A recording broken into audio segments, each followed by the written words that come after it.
Kamusta po? Maligayang panonood sa aking channel at ito ang episode 348 sa ating series sa pagbisita sa libingan ng mga sikat. Sa yugtong ito, tayo nagbalik sa St. Therese Columbari sa Newport City sa lungsod ng Pasay upang maganap ng mga kilalang individual gaya ng ating mga bayani, dating artista, mga awit, politiko, atleta at mga negosyante na nakalibing sa bahaging ito ng Kalakhang, Maynila. Halika't sumama kayo upang muli nating sariwain, ipagdiwang ang buhay at bisitahin ang bilingantungan ng isang batikan at premyadong aktres na lumabas sa maraming mga pelikula sa halos 50 taon mula pa noong 1940s.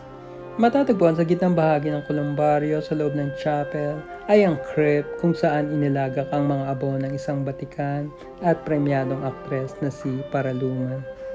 Si Paraluman o Sigrid Sofia Agata de Torres von Gies sa tunay na buhay ay sinilang noong ika-14 ng Disyembre taong 1923 sa Tayabas, Quezon. Siya ay isang batikan at premyadong aktres na lumabas sa maraming mga pelikula sa halos 50 taon mula pa noong 1940.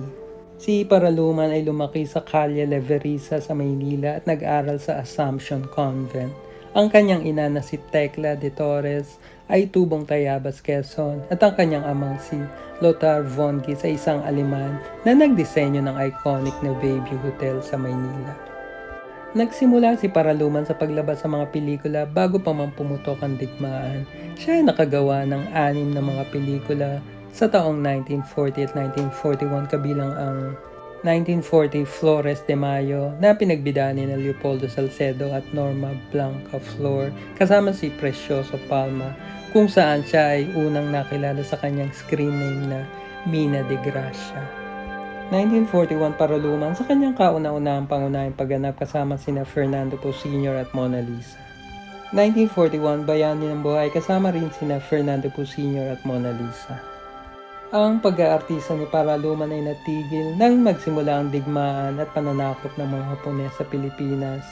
Noong kalagitnaan ng digmaan, si Paraluman ay umibig kay Yoshifumi Abe, isang sundalong Hapon na kabilang sa propaganda movement. Ang mag-asawa ay nagkaroon ng isang anak na babae na si Kyoko o Cecil Christine Abe na higit na nakilala bilang Baby O'Brien na kalaunan ay naging artista at TV host. Matapos ang digmaan, dinala ni Yoshifumi ang kanyang mag-ina sa bansang Hapon para doon manirahan at mamuhay bilang isang pamilya. Bagamat makalipas lang ang ilang taon, nagpasya si Paraluman na bumalik sa Pilipinas kasama ang kanyang anak na si Kyoko.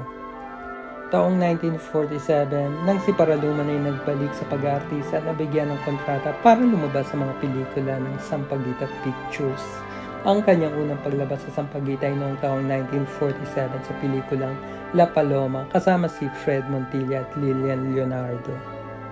Makalipas ang ilang taon, mula sa kanyang pagbalik sa bansang Hapon, si Paraluman ay muling nagpakasal kay Kapitan Antonio Barreto O'Brien, isang piloto ng Philippine Airlines. Lumipas ang mahabang panahon at matapos pumanaw si Kapitan O'Brien, si Paraluman ay muling nag-asawa at kinasal kay Brigido Sibug, isang negosyante sa industriya ng aviation. Si Paraluman ay lumabas sa may 90 mga pelikula bilang aktres mula taong 1940 hanggang 1988. Ang iba pa niyang mga pagganap sa pelikula ay ang 1957 Hong Kong Holiday kasama sina Rick Rodrigo, Gloria Romero, Daisy Romualdez at Dolphy. I knew it! Hindi ba't ikaw ang sampanga na binusan ko ng tubig? Bulas on! Hindi mo ba naisip na sila naliligaw ko sa pagtitipong ito?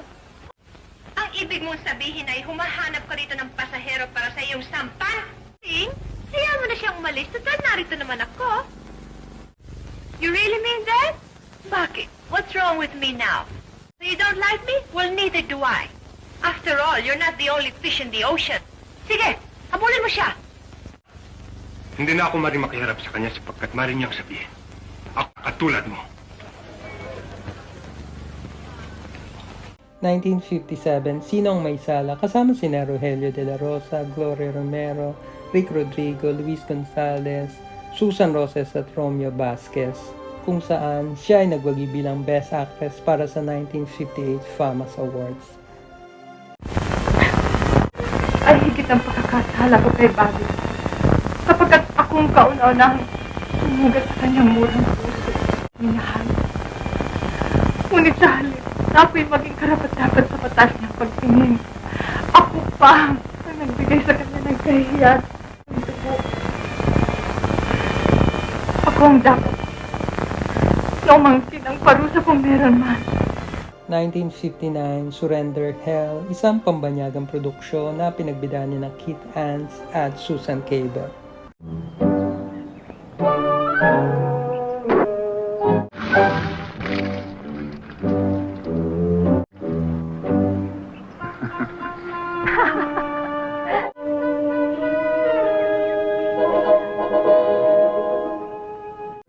Bruno, what happened?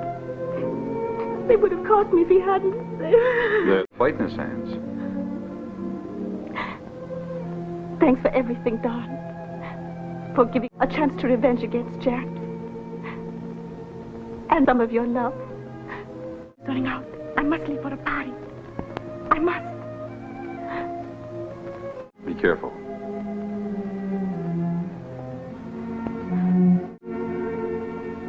Good luck. Yes, sir. Don. But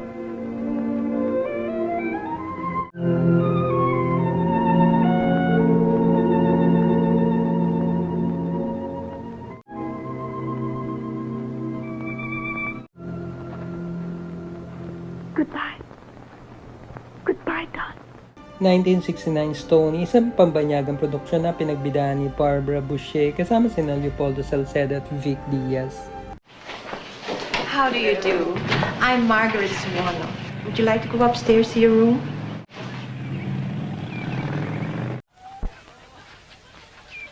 I hope you'll be comfortable. If you care, Suko can show you.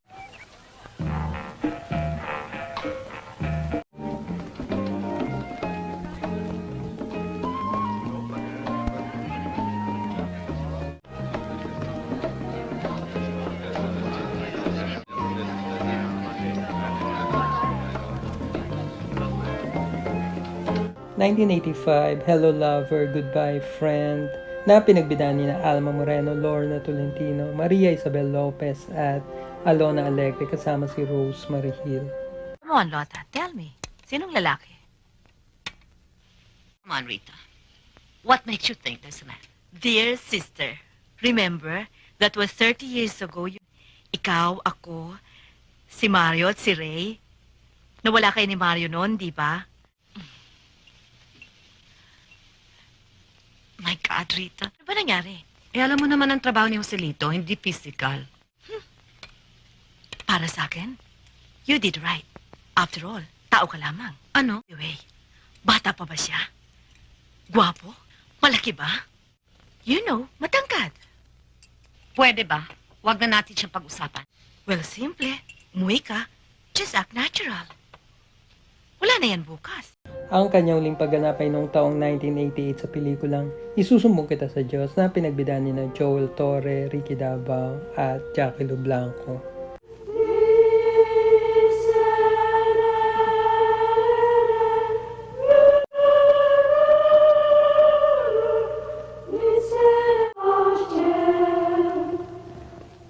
Kung ganun man ang mangyari, hinayaan niyo nang siya magpasya sa kanyang sarili. Ang pusong umiibig, di nakikinig sa pangaral at di napipigilan.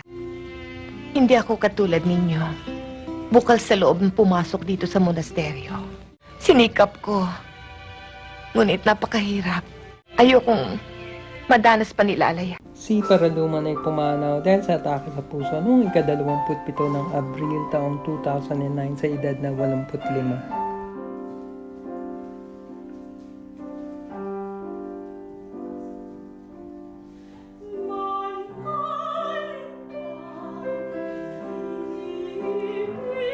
sa mga susunod na yugto, pagpapatuloy natin ang pagbisita sa Cementerio del Norte sa Maynila at libingan ng mga bayani sa Taguig. Abangan sa channel nito ang pagpo-posting kami ng iba pang mga video sa pagdalaw natin sa Loyola Memorial Park, sa Parañaque at sa Marikina. Salamat sa panonood. Maaari lamang na mag-subscribe kung gusto niyo yung channel na ito. Pagkita-kita tayo sa ating susunod pang mga pagbisita sa mga namayapang sikat at iba pang personalidad.